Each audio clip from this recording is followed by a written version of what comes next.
오늘 마태복음 16장 21절에서 28절 내 뒤로 물러가라 라는 제목으로 말씀을 전하겠습니다. 지금 저희 교회 최초로 2주째 주일 예배 때 누가 오신 거예요. 지난주에 할머니 한 분이 오셨습니다.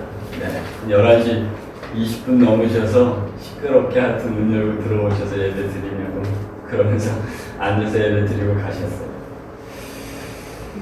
여러분들은 예수님을 누구라고 생각을 하십니까? 이 질문이 항상 스스로에게 있어야 된다고 생각을 해요. 당연히 물으면 예수님은 메시아시고 구원자시고 우리의 그리스도다 이렇게 다 말씀을 하실 겁니다. 그런데 지난주에 오셨던 그분과 잠깐 나눈 대화를 통해 하나님을 내가 안다고 하는 것이 정말 그리스도를 통해 이리로 나아가서 아는 것과 땅에서도 충분히 알 수 있는 그분이 오셨어요. 지금. 늦었어요. 그 차이가 있는 걸 제가 지난주에 발견했습니다. 땅에서도 얼마든지 내가 하나님을 경험하는 거 가지고 하나님 안다 할 수 있구나 하는 걸 발견을 했어요. 아, 이게 오늘날의 모습이구나. 그걸 발견했습니다.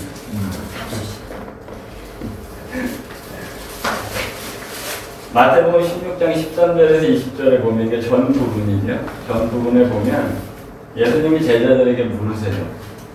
사람들이 인자를 누구라 하느냐 묻습니다. 그래서 제자들이 자신들이 들은 이야기를 그대로 전해요. 세례요한이라고 하는 사람도 있고 엘리야라는 사람도 있고 예레미야나 선지자 중에 한 사람이라고 말하는 사람도 있습니다. 이게 이제 사람들의 인식이에요. 예수님에 대한. 이게 예수님 당시의 일반적인 생각이었습니다. 이게 유대교들 그리고 이슬람 교도들도 사실은 예수님을 메시아가 아니라 선지자로 그렇게 봐요. 지금 그 이야기를 듣고 예수님은 제자들에게 다시 한번 재차 묻습니다. 그럼 너희들은 나를 누구라고 생각하느냐 이렇게 묻습니다. 이에 베드로가 혈육으로는 알 수 없지만 하나님의 영으로 주는 그리스도십니다 라고 이렇게 대답을 하게 되죠. 바로 그 후에 그래서 예수님이 오늘 이 본문의 말씀을 통해서 자신의 운명을 이제 더 정확하게 예고하신 거예요. 21절 보면 이때로부터 예수 그리스도께서 자기가 예루살렘에 올라가 장로들과 대제사장들과 서기관들에게 많은 고난을 받고 죽임을 당하고 제3일에 살아나야 할 것을 제자들에게 비로소 나타내셨다 이렇게 말씀하고 있습니다. 이 구절에 보면 예수님의 이제 장차 처해질 운명이 세 가지예요. 하나는 장로들과 대제사장들과 서기관들에게 고난을 당할 것, 하나는 죽임을 당하시고, 하나는 부활하신다. 근데 베드로가 예수님의 이 말씀을 들은 후에 거칠게 항변합니다. 여기서 항변했다는 건 헬라어로 보면 이제 꾸짖었다는 거예요.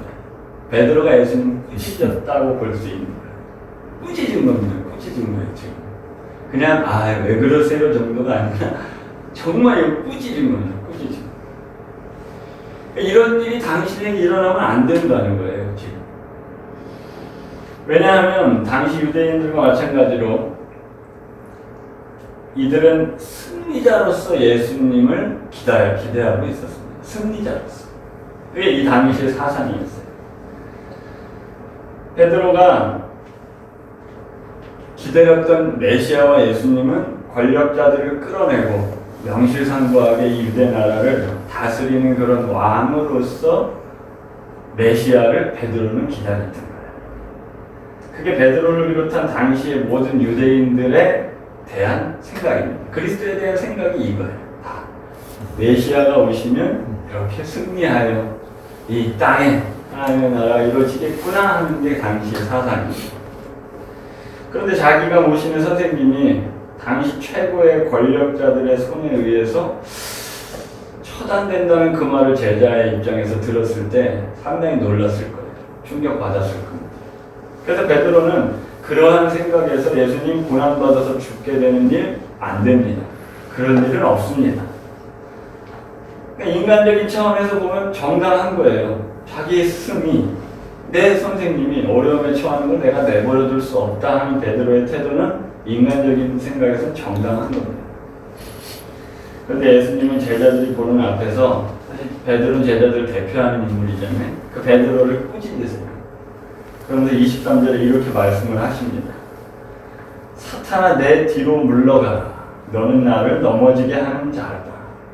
네가 하나님의 일을 생각하지 아니하고 도리어 사람의 일을 생각하는 거다. 이렇게 말씀을 하십니다. 그러니까 베드로에게도 하는 거지만 제자들이 보는 앞에서 예수님이 탁 말씀을 하신 겁니다. 예수님이 지금 지적하신 베드로의 잘못은 하나님의 일과 사람의 일을 구분하지 못하는 거예요. 구분을 하지 못하는 겁니다. 구분하지 못한 채 메시아로서 따를 수 있다는 것도 우리는 여기서 봐야 돼요. 구분을 하지 못한 채 구원자를 따를 수도 있다는 거예요. 그러니까 오늘 여기서 본문이 말하는 이 사람의 일이라는 것은, 그러니까 이스라엘이 이 전통에 묶여있는 그 삶을 또 말할 수도 있습니다. 이들의 전통이 오랜 역사를 통해서 굳어져 왔어요. 이들 뭐 도덕, 윤리, 규범, 질서, 전통, 계속 예수님을 전통에 어긋난다고 이 종교 지도자들은 계속 탄압하잖아요. 근데 이러한 것들을 만들며 이뤄간 사람들이 유대인에게는 장로들, 대제사장들, 서기관들입니다. 이런 걸 만들어가는 사람들. 그런데 그들의 가르침이 당시 이스라엘을 끌어가는 원리인데, 그들에게 인정받아야 안정적인 삶이 보장이 되는 것인데, 지금 예수님은 나는 그들에게 고난을 받고 죽임을 당한다 말을 하니 말이 안 되는 거예요. 이 보여지는 삶에서 내가 다 체감하고 세상에 지금 가치관은 그게 아닌데 이들에게 예수님이 고난을 당한다는 건 베드로의 입장에서 말이 안 됩니다. 또 사람의 일은 뭐 여러 가지 다 볼 수 있지만 정치적인 메시아로서 메시아를 대만한 것, 그런 것으로 메시아를 따른 것이 사람의 일이라고 볼 수가 있고, 그리고 이어지는 25절과 또 26절 말씀에서 제 목숨을 구원하고자 하는 것이 결국 사람의 일입니다. 가능한 한 안정된 삶, 안정된, 고난당하지 않고 죽지 않는 길을 찾는 것, 자기를 보호해 줄 수 있는 재물과 권력, 명예를 쌓는 길, 그걸 26절에서 결국 온천하를 얻고도 주님이 이렇게 말씀하십니다. 이런 것들이 사람의 일입니다. 이런 사람의 일이 가득한 베드로가 메시아로서 예수님을 지금 따르고 있는 중입니다. 구분을 못하는 거예요. 그럼 본문이 또 말하는 하나님의 일은 뭐냐? 이스라엘의 지금 전통이 사상이 뭔지를 말씀을 드렸어요. 이걸 넘어서는 게 하나님의 일입니다. 이걸 넘어서는. 그리스도가 고난당하고 버림받고 죽임당하셔서 세상을 구원한다는 이 사실. 근데 이게 당시에는 아무도 동의할 수 있는 게 아니었어요. 십자가의 처형, 이 메시아가 힘없이 이렇게 되는 이런 것들은 당시에는 아무도 동의할 수가 없었어요. 그래서 바울도 고린도전서 1장 23절에서 십자가에 못 박힌 그리스도는 유대인들에게는 거리끼는 것이고 이방인에게는 미련한 것이다 설명을 합니다. 십자가에 달리는 왕은 우리 왕이 될 수가 없는 거예요. 이들 생각에서. 어떻게 저렇게 무참하게 십자가에 죽는 왕이 우리 왕이 될 수가 있겠어요.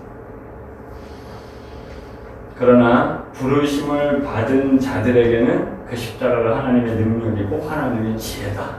성경은 말하고 있습니다. 하나님의 일은 그러니까 이거예요. 그리스도가 죽으시고 장사지낸 바 되시고 또 부활하셔서 그것을 믿는 자, 그게 연합하는 거잖아요. 그 연합하는 자에게 주님의 그 생명, 영원한 생명을 주는 것이 하나님의 일입니다. 지금 사람의 일과 하나님의 일이 이렇게 나타나는 거예요. 근데 이에 반해 사람의 일은 뭐예요? 이스라엘의 전통에서는 땅 안에 갇혀서의 메시아 개념으로 보는 겁니다. 그러니까 이 땅 안에 뭐가 일어나야 돼. 보여줘야 돼. 그게 개념이죠. 사람의 일입니다. 사람의 필요죠, 결국. 안정을 구하고. 그게 사람의 일입니다. 근데 베드로가 지금 이러한 사람의 일을 하고 있다. 하나님의 일이 아닙니다. 사람의 일에만 관심을 두는 사람은 하나님의 일이 보일 수가 없습니다. 보일 수가 없어요. 사람 일에만 마음이 쏠리는 사람은 무엇을 먹을까? 무엇을 마실까? 무엇을 입을까? 그 염려에 묶일 수밖에 없습니다. 왜? 사람의 일에 마음이 쏠려 있기 때문에. 그러나 하나님의 일을 생각하는 사람은 하나님의 나라를 추구하게 되는 거죠. 그러니까 삶의 태도가 완전히 다르다는 거예요. 지금 주님이 베드로에게 그걸 말씀하십니다. 여러분 이 부분을 그저 사람의 일, 하나님의 일은 좋은 거, 사람의 일은 나쁜 거 이렇게 보셔서는 안 돼요. 그냥 피상적으로 교리적으로 그냥 그렇지 하고 동의하는 걸로 되면 안 됩니다. 주님이 당하시는 이 고난, 부활, 이 모든 것들이 우리가 연합되어야지 우리가 하나님의 일에 해당이 되는 거예요. 그런데 그 연합은 그럼 뭐예요? 고난당하는 거예요. 소외당하는 거예요. 환난이 그게 다 우리 일이거든요. 근데 반대로 생각하면요, 여러분 그러한 고난당하고 환난당하고 소외당하고 이런 삶이 사람의 일은 좀 쇠퇴할지 몰라도 부족할지 몰라도 하나님의 일은 이루어간다. 반대로 생각합니다. 하나님의 일은 이루어간다. 그러니까 혼자 고난해서는 안 되겠죠. 십자가에서 무덤에서 이 일이 다 이루어질 때 하나님의 일이 이루어지게 되는 거예요. 그래서 뭐 유명한 시인들, 뭐 작가들 이런 분들도 다 사실은 되게 고독하잖아요. 고독에 혼자 막 그래서 그 큰 훌륭한 작품들도 이렇게 나오고 그러잖아요. 그래서 우리 스스로도 하나님 앞에 내 영혼이 갈 곳이 없어야 되는 게 맞는 거예요. 갈 곳이 없어요. 하나님 외에는 갈 곳이 없어야 되는 게 맞는 거예요. 산상수훈이 사실 그걸 말하는 거죠.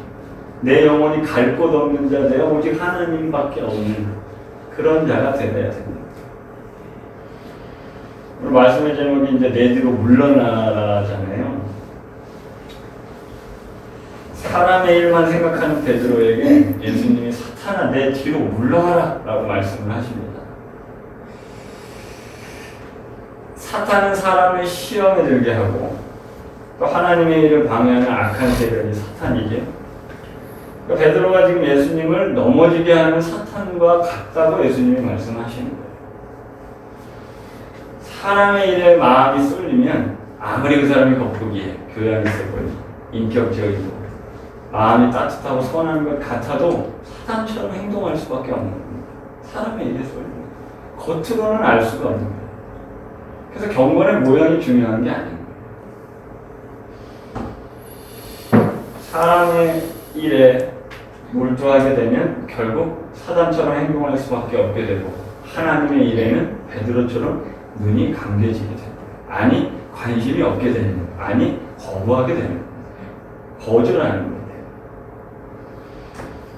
이 성서 신학자들의 설명에 따르면 내 뒤로 물러가더라는 이 헬라어 문장이 원래 오피소 무 이렇게 돼 있습니다. 헬라어 오피소 내 뒤로 물러가라 이게 내 뒤로 이게 오피소 무라고 돼 있어요.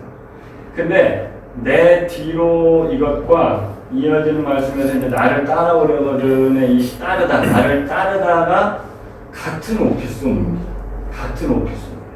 내 뒤로와 나를 따르다가 같은 명령입니다. 그러니까 지금 내 뒤로 물러가라는 건 베드로에게 정말 심하게 꾸중한 것도 맞지만 어찌 보면 베드로를 더 물리친 것보다는 가깝게 더 불러들인 주님의 말씀으로 볼 수 있습니다. 너 저리가 다시 오지 마 이게 아니라 내 뒤로 물러가라. 대표예요. 제자를 대표하는 베드로에게 내 뒤로 물러가라. 그게 나를 따르라 하는 거거든요. 그걸 말씀하십니다. 그래서 이어지는 바로 24절에서 누구든지 나를 따라오려거든 하면서 예수님이 자세하게 말씀을 이어가십니다. 우리가 여러분 하나님의 일과 이 사람의 일을 분간하지 못함으로 부지불식간에 이 사탄이 될 수가 있습니다. 사단의 쪽에 우리가 설 수 있지만 그래서 또 내 모습을 보고 또 스스로 정죄하며 자책할 수도 있지만 그런 상황에 우리가 말씀으로 나아가 또 우리의 귀가 열려 있다면 주님의 이 소리를 듣게 되는 거예요. 내 뒤로 가. 내 뒤로 물러가. 주님보다 앞서는 자는 누구예요? 사단밖에 없는 거예요. 내 뒤로. 그러니까 내 뒤로가 가리키는 건 이게 기독교의 핵심이죠. 나를 따르라입니다. 내 뒤로는 나를 따르라와 같은 건데 기독교의 핵심이 이 나를 따르라에 들어있어요. 하나가 뭐예요? 우리가 따르는 건 예수님입니다. 불교에서도 사실 석가는 필요 없어요. 석가의 가르침으로 스스로가 깨닫는 거지 석가 자체가 필요하지 않습니다. 우리도 예수님의 가르침을 이 시대에 내가 따라하겠다고 힐링, 티칭, 프리칭 해가지고 우리도 그걸 해야 된다 하는데 그게 아니라 우리는 예수님 자신이 필요한 사람. 나를 따르라는 건 예수님 자신인 거예요. 예수님의 가르침이에요. 이게 한 가지고 또 한 가지는 뭐냐? 구원의 여정과 그 완성은 오직 예수님을 힘입어 하나님께 나아가며 있는 겁니다. 예수님을 따른다는 건 처음부터 끝까지라는 거예요. 이게 두 가지가 우리 기독교의 핵심이고 오직 그분과 연합이 되어야 되는데 이게 시작부터 끝까지 되어야 한다. 신앙이 어느 정도 성숙해지면 자만하고 그만합니다. 그러나 혼자서 구원의 길을 신앙이 성숙했다고 갈 수 있는 게 아니에요. 반복해서 다시 내 뒤로. 반복해서 내 뒤로 가야 돼. 주님의 뒤로 가야 돼. 왜냐하면 구원은 자신 스스로 이루는 게 아니라 오직 예수 그리스도를 통해서만 이루어지기 때문에 영원한 대제사장이신 주님의 중보로만 가능하기 때문에 날마다 주님과의 연합을 끝까지 구원이 완성되는 그날 끝까지 가야 한다는 거예요. 이게 우리의 핵심이죠. 이게 내 뒤입니다. 아무 생각 없이 뭐 주님 따르라고 한다고 예수님을 따르는 건 아니죠. 24절에서는 두 가지를 말합니다. 자기를 부인해야 되고 자기 십자가를 지라는 이 두 가지를 말합니다. 자기를 부인한다는 건 특히나 요즘 현대인들에게 마음에 들지 않는 일이에요. 왜냐하면 요새 현대 이 시대는 자기 부인이 아니라 자기 실현이 요새 문화의 트렌드입니다. 자기 사, 자기를 실현, 자기 드러내 이게 요즘 현대의 문화예요. 근데 자기를 부인하라는 게 마음에 들 리가 없죠. 아무래도 교회 안에서도 제가 예전에 청년들한테 자기 부인을 얘기해도 불편해. 이 길도 가고 저 길도 가려 하니 불편하다. 두 가지를 동시에 가려고 하는.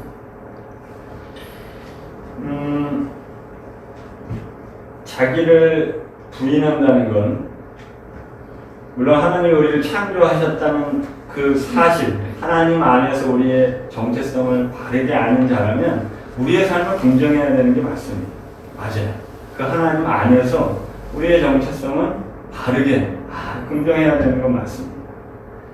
여기서 자기를 부인한다는 건 하나님으로 밖에 살아갈 수 없는 존재가 스스로가 되어버렸잖아요. 이게 결국은 하나님으로 밖에 살아갈 수 없는 데가 스스로가 된 건 자기도 하나님이 되겠다. 그것을 버리는 게 자기 부인. 모든 부분에서 하나님으로 살아갈 수밖에 없는 존재인데 내가 살아갈 수 있다 하는 이것, 내가 하나님이 돼요. 그것, 하나님을 떠나서도 내가 살아갈 수 있다 하는 그것을 버리는 게 자기 부인. 먼저 발견을 해야 되겠죠. 이 자기 부인을 하려면. 내가 이 부분에서도 이게 또 내 자기가 살아가고 이게 먼저 부인이 돼야 된다. 그 십자가를 진다는 거 이건 뭐 고난의 상징으로서의 십자가는 아니죠. 십자가는 예수님의 이 죽음을 말하는 겁니다. 십자가는 죽음이에요. 죽음. 그러니까 자기를 부인한다는 거. 그러한 내가 일단 맞습니다가 돼야 될 것이고 십자가를 지라는 것은 그런 내가 죽어 마땅합니다 한다는 거예요. 그런 내가. 근데 이제 교회 안에서 잘못 사용이 돼요. 신앙 있는 분들이 얘기하는 거 보면 내 남편은 내 십자가지 이런 식으로 이렇게 많이 오용하는 것 같습니다. 그냥 뭔가 자기에게 조금 힘든 일, 당하는 힘든 일을 가리켜서 이게 내 십자가인가 보다 이렇게 잘못 쓰시는 분들이 많이 있는 것 같아요.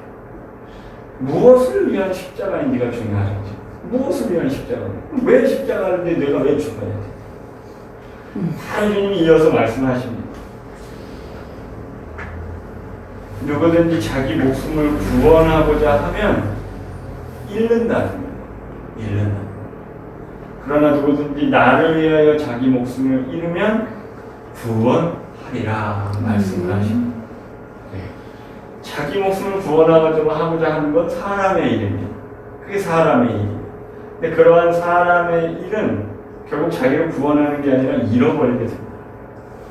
근데 누구든지 나를 위하여, 이게 마가복음에서는 복음을 위하여 이렇게 되어 있어요. 복음을 위하여 목숨을 잃으면 생명 얻게 된다. 주님이 이렇게 말씀을 하십니다. 그러면서 이제 또 사람이 만일 온 천하를 얻고도 제 목숨을 잃으면 뭐가 유익하겠냐? 사람이 무엇을 주고 제 목숨과 바꾸겠느냐? 이렇게 주님이 말씀을 하십니다.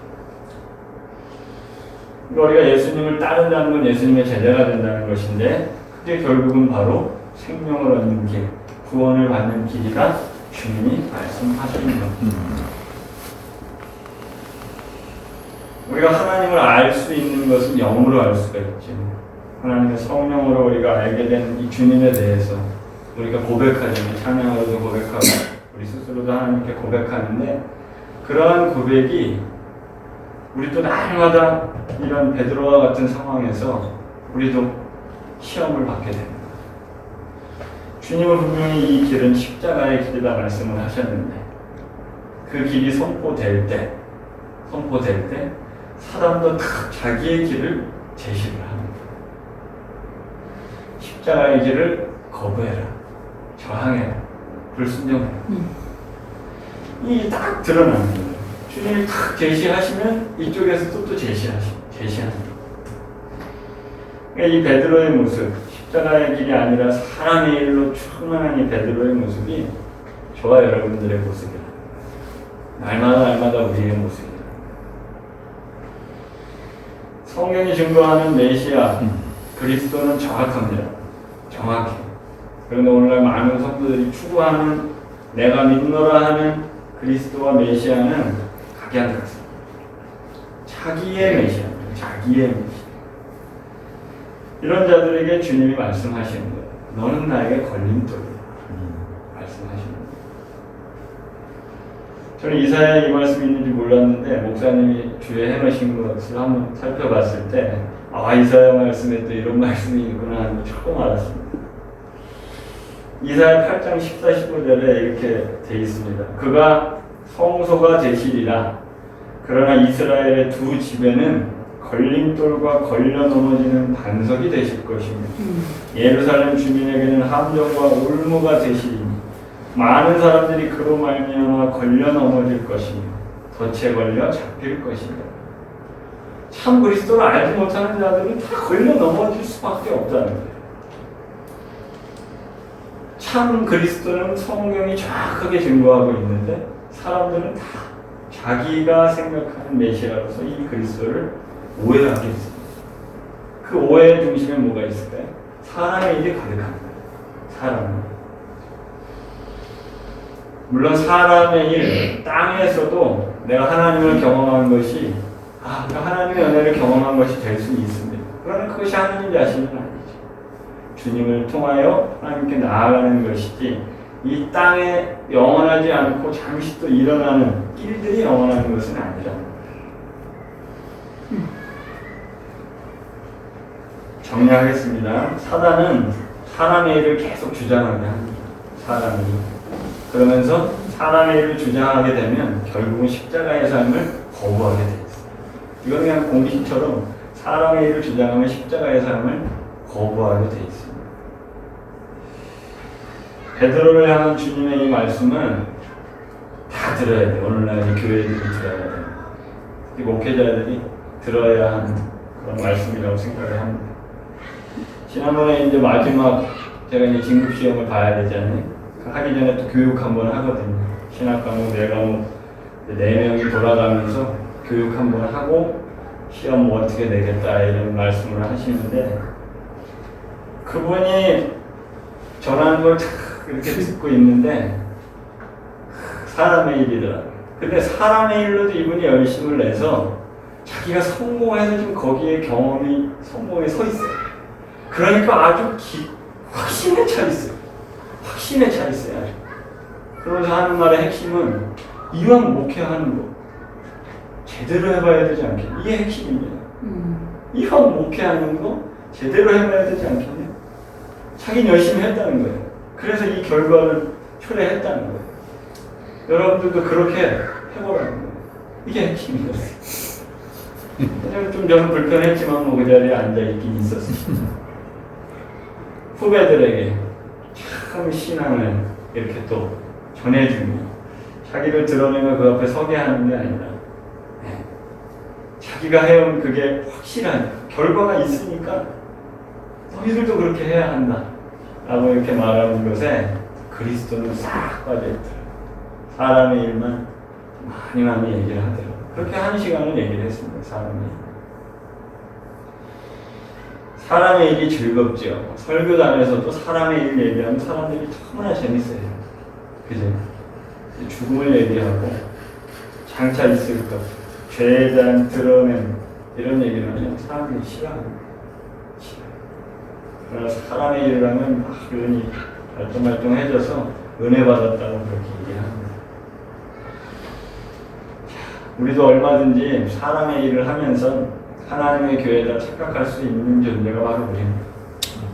성도된 나 스스로도 그리스도인 된 나 스스로도 얼마든지 내가 그리스도인이라고 착각하면서 사람의 일로 충만하게 살 수 있다.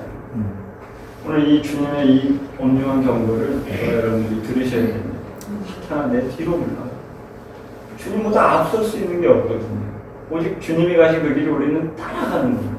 연합하는 거예요. 근데 왜 앞서려고 해요? 앞서서 하는 짓이 주님을 꾸짖습니다. 이러면 안 되잖아요 라고 주님을 꾸짖는 거예요. 이게 우리의 모습. 우리는 스스로 자꾸 살고자 하는 자입니다. 그리고 사람의 일을 자꾸 구하는 자가 바로 우리의 모습. 그런 자 된 우리에게 주님이 주신 생명의 살 길은 뭐냐? 자기를 부인하고 자기 십자가를 지고 주님을 따르는 그 길을 알려주십니다. 날마다 이 말씀을 순종하고 온전히 주님과 연합하여 사람의 일이 아닌 하나님의 일을 입으신 그 그리스도와 연합하여 하나님과 늘 교제하시며 참 신앙으로 능력으로 살아가시는 우리 모두 되셨으면 좋겠습니다. 아멘.